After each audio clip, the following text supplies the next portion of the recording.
កិច្ចព្រមព្រៀងដោះមីនលើទឹកដីកម្ពុជាតាមការចង់បានរបស់ថៃត្រូវបានគេមើលឃើញថាថៃកំពុងមានប្រៀបលើយន្តការទ្វេភាគីក្នុងដំណើរឆ្ពោះទៅសម្រេចមជ្ឈតាឈ្លានពានទឹកដីកម្ពុជាតាមផែនទីដែលថៃគូសវាស់ដោយឯកតោភាគីដែលជាគ្រោះថ្នាក់ធ្ងន់ធ្ងរសម្រាប់កម្ពុជាក្រោមអំណាចគ្រួសារហ៊ុនបើគ្មានការផ្លាស់ប្ដូរក្តីបារម្ភពីគ្រោះថ្នាក់កម្ពុជានេះក្រោយពីភាគីថៃនិងកម្ពុជាបានឯកភាពគ្នាថានឹងរៀបចំឲ្យមាននិយមនីតិវិធីប្រតិបត្តិ SOP ដើម្បីចាប់ផ្ដើមកំណត់តំបន់សាឡបងដោះមីនការឯកភាពគ្នានេះធ្វើឡើងនៅកិច្ចប្រជុំគណៈកម្មាធិការព្រំដែនទូតកម្ពុជាថៃ JBC នៅខេត្តកោះកុងប្រទេសកម្ពុជាដែលប្រកាសនៅថ្ងៃទី10ខែកញ្ញាហើយថាប្រទេសទាំងពីរនឹងដោះមីននៅតំបន់ជាអាទិភាពដែលនឹងចាប់ផ្ដើមសាឡបងក្នុងរយៈពេល1ខែខាងមុខជុំវិញបញ្ហានេះតំណាងរាជគណៈបកប្រឆាំងលោកសំអានបានប្រាប់ VOD នៅថ្ងៃទី16ខែកញ្ញានេះដោយហៅកិច្ចព្រមព្រៀងនេះថាគឺជាការបើកផ្លូវឲ្យថៃបន្តឈ្លានពានទឹកដីកម្ពុជា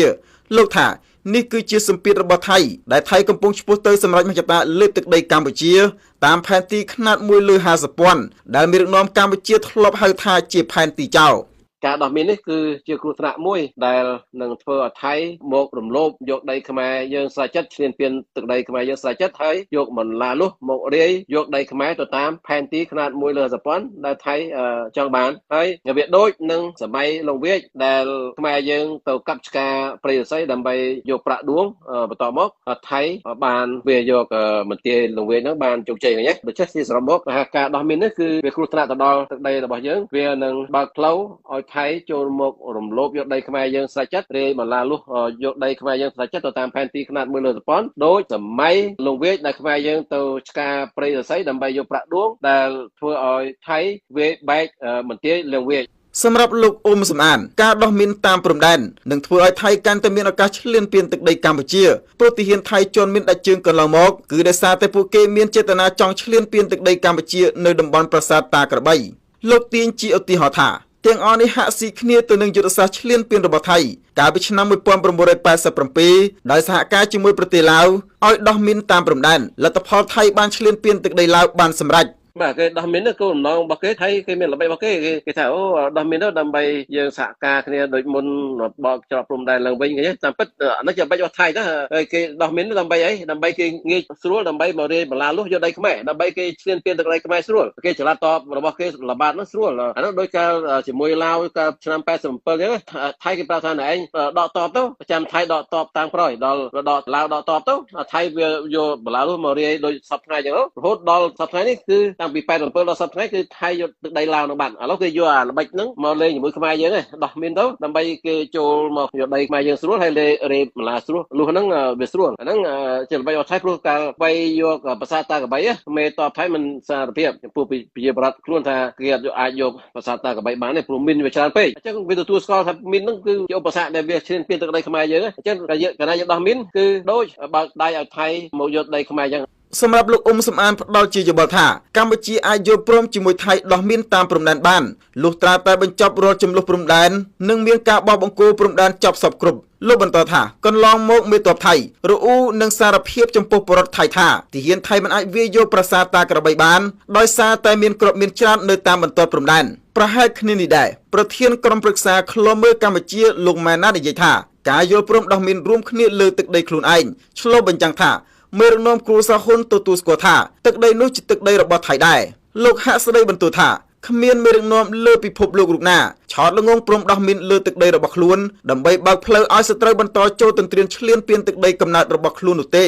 ក្នុងន័យនេះលោកបញ្យល់ថាការឯកភាពគ្នាដោះមីនតាមព្រំដែននេះគឺផ្ដល់ភាពងាយស្រួលឲ្យទាហានថៃចូលមករំលោភយកដីខ្មែរតាមទំនឹងចិត្តខណៈមានទាំងនេះហើយបានចូលរួមចំណែកការពារទឹកដីកម្ពុជាលោកបារម្ភដែរថាការដោះមានអស់ពីព្រំដែននឹងបង្កលក្ខណៈងាយស្រួលដល់ភាគីថៃចូលមកយកទឹកដីខ្មែរតាមទំនឹងចិត្តដែលលោកថាខ្មែរចាញ់ល្បិចថៃទៀតហើយបន្ទាប់ពីចាញ់ល្បិចថៃរឿងបាត់ឈប់បាញ់និងរឿយលួបន្លារំលោភយកទឹកដីកម្ពុជា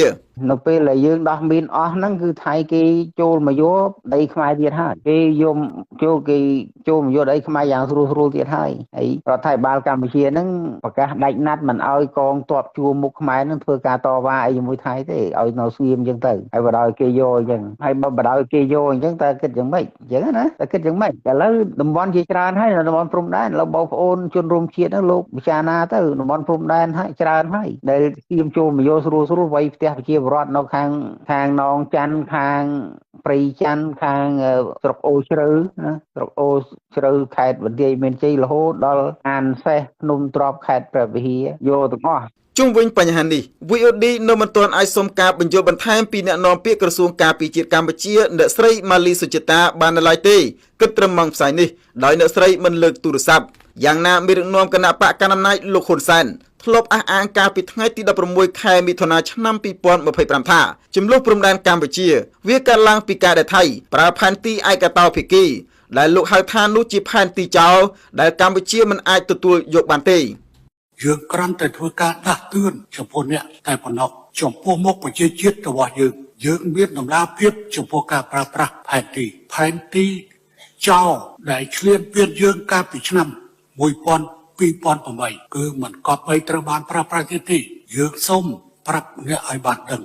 យ៉ាងណាក្រោយបទឈប់បាញ់ជិត2ខែទៅនេះកម្ពុជាថៃនៅបន្តចរចាទ្វេភាគីដដែលតាមការចង់បានរបស់ថៃដែលថៃបានពង្រីកការឈ្លានពានទឹកដីកម្ពុជាតាមរយៈការរីលូបន្លាព័ទ្ធយកប្រាសាទតាម៉ុនធំនិងតំបន់ច្រកអានសេះភូមិអូ3ជាន់ភូមិជោគជ័យនិងតំបន់មួយចំនួនទៀតលើសពីនេះសារព័ត៌មានថៃឈ្មោះថាខាវសុតនិងសារព័ត៌មានប៉ុស្តិ៍លេខ7ថៃនៅថ្ងៃអង្គារនេះបានដកស្រង់សម្ដីរបស់អ្នកនាំពាក្យរងកងទ័ពជើងទឹកថៃបានចុះផ្សាយថាថៃនឹងពង្រីកការឈ្លានពានទឹកដីកម្ពុជាចំនួន20កន្លែងផ្សេងទៀតនៅខេត្តកោះកុងចំនួន3កន្លែងនិងខេត្តពោធិ៍សាត់ចំនួន17កន្លែងយោងតាមសេចក្តីប្រកាសរបស់អ្នកនាំពាក្យរងនៃកងទ័ពជើងទឹកថៃបានចោទប្រកាន់ថាអាញាធរកម្ពុជាបានរំលោភបំពាននិងបង្កើតមូលដ្ឋានប្រតិបត្តិការហើយឲ្យពលរដ្ឋកម្ពុជាសាងសង់លំនៅឋាននិងយកប្រើប្រាស់ធ្វើជាដីកសិកម្មនៅតាមចំណុចព្រំដែនចំនួន17តំបន់នៃឃុំចម្រាក់ស្រុកមឿងខេត្តត្រាចប្រពន្ធបន្តថាតាមសេចក្តីប្រកាសខាងលើតំបន់ទាំងអស់នេះស្ថិតនៅក្រោមដែនអធិបតេយ្យរបស់ប្រទេសថៃ